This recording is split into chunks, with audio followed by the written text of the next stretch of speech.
வணக்கம். நான் உங்கள் ராணி பேசுகிறேங்க. இன்றைக்கி சிறுக்கீரை பருப்பு கூட்டு செய்யாது அப்படின்னு சொல்கிறேன்.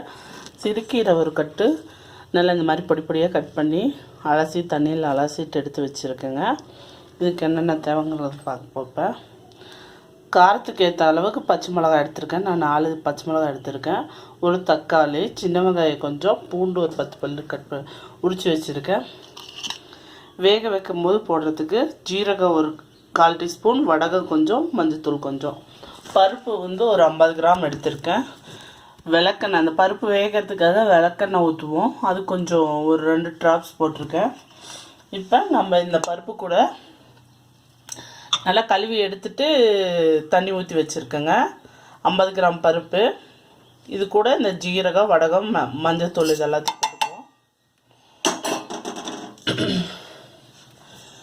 இந்த சின்ன வெங்காயம், தக்காளி, பூண்டு, பச்சை மிளகாய் இதெல்லாம் எல்லாத்தையும் சேர்த்துக்குவோம். இப்போ இதை வந்து நம்ம குக்கர் மூடி நல்லா விசில் விட்டு எடுத்துக்குவோங்க. பருப்பு நல்லா வேகட்டும். அதுக்கப்புறமா கீரை சேர்த்தனா போதும். கீரை சீக்கிரத்தில் வெந்துடும். அதனால் இப்போ நம்ம குக்கரை மூடி விசில் போட்டு வைப்போம். விசில் போனதும் நான் உங்களுக்கு காட்டுறேன். விசில் போனதும் நான் உங்களுக்கு காட்டுறேன். இப்போ இது வந்து 3 விசில் வெந்துருச்சுங்க. இப்போ ஓப்பன் பண்ணிக்குவோம்.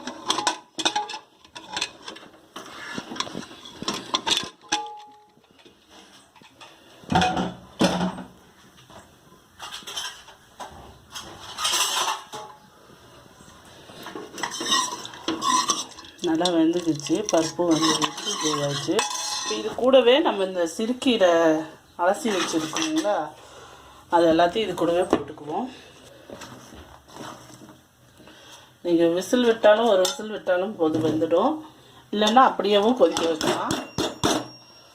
போட்டாச்சுங்க. நல்லா ஒரு கரண்டியில் தண்ணி விட்டுட்டு கேஸில் எடுத்து வச்சுக்குவோம்.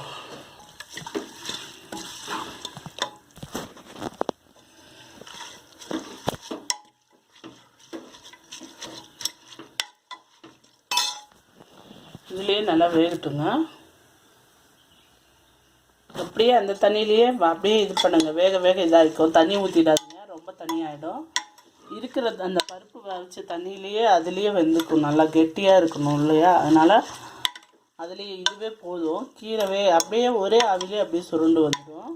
அதனால் தண்ணிக்குன்னே ஊற்றிடாதீங்க. தண்ணி ஊற்றாமல் அதுலேயே அந்த வெந்த பருப்பு தண்ணியிலையே அதுலேயே போட்டு அப்படியே அவிக்க வேண்டியது தான். நான் இது வேகட்டு காட்டுறேன் உங்களுக்கு.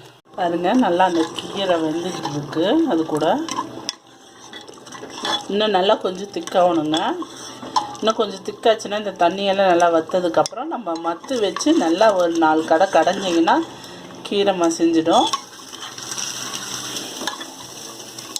இன்னும் கொஞ்சம் நேரம் இந்த தண்ணியெல்லாம் கெட்டியாகட்டுங்க, வற்றட்டும். இப்போ கொஞ்சம் பார்த்திங்கன்னா நல்லா வெந்துக்குச்சு, கெட்டி ஆகிடுச்சு.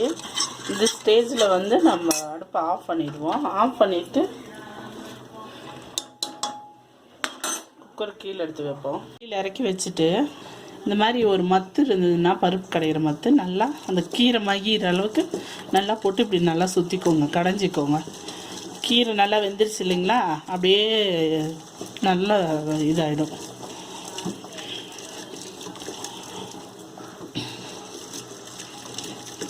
ரொம்ப நல்லா டேஸ்ட்டாக இருக்குங்க சிறுக்கீரை கூட்டு.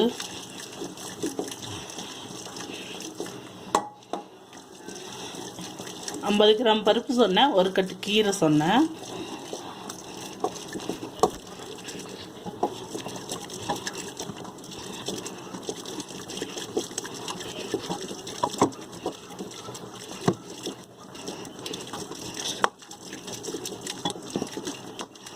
நல்லா பாருங்கள், கீரை நல்லா மஞ்சிக்கிச்சு. கொஞ்சம் பருப்பு நல்லா சேர்ந்து கீரை கூட நமக்கு ரெடி ஆகிடுச்சு.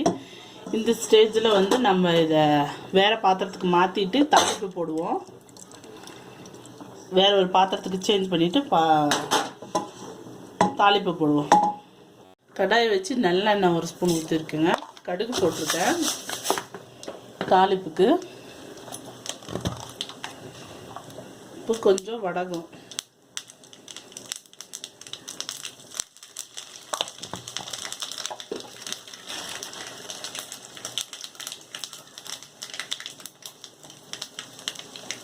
அது கூட கொஞ்சம் கருவேப்பிலை கிள்ளி போட்டுக்கோங்க.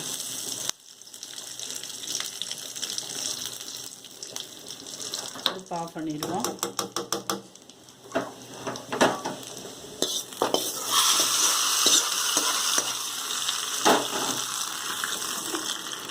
அவ்வளோதாங்க, நமக்கு சுவையான டேஸ்டான சிறுக்கீரை கூட்டு ரெடி ஆயிடுச்சு. இது 3 பேர்த்துக்கு யூஸ் பண்ணிக்கலாம். 3லேருந்து 4 பேர் வரைக்கும் யூஸ் பண்ணலாங்க. சிறுக்கீரை கூட்டு 50 கிராம் பருப்பு, ஒரு கட்டு கீரை. இது வேக வைக்கும் போது நான் என்னென்ன போட்டேன், சின்ன வெங்காயம், பூண்டு, ஒரு தக்காளி, கொஞ்சம் ஜீரகம், மஞ்சத்தூள் போட்டு வேக வச்சுருக்கு. ரொம்ப நல்ல டேஸ்ட்டாக. உப்பு சால்ட்டு நான் போட்டுட்டேங்க, அது உங்களுக்கு வீடியோவில் காட்டலை. உப்பு போடலையே நினைக்க வேணாம், நான் உப்பு சேர்த்துட்டதில். இந்த வீடியோ யூஸ்ஃபுல்லாக இருக்கும்னு நினைக்கிறேன். இந்த வீடியோ பார்த்துட்டு நீங்களும் சிறுக்கீரை கூட்டு செஞ்சு பார்த்துட்டு எப்படி இருந்துச்சுன்னு உங்கள் கமெண்ட்ஸை சொல்லுங்கள். இது மாதிரி மேலும் வீடியோஸ் பார்க்க என்னோடய சேனலை சப்ஸ்கிரைப் பண்ணுங்கள், பெல் பட்டன் ப்ரெஸ் பண்ணுங்கள், கூடவே லைக் பட்டன் ப்ரெஸ் பண்ணுங்கள், உங்கள் ஃப்ரெண்ட்ஸ்க்கு ஷேர் பண்ணுங்கள். தேங்க்யூ.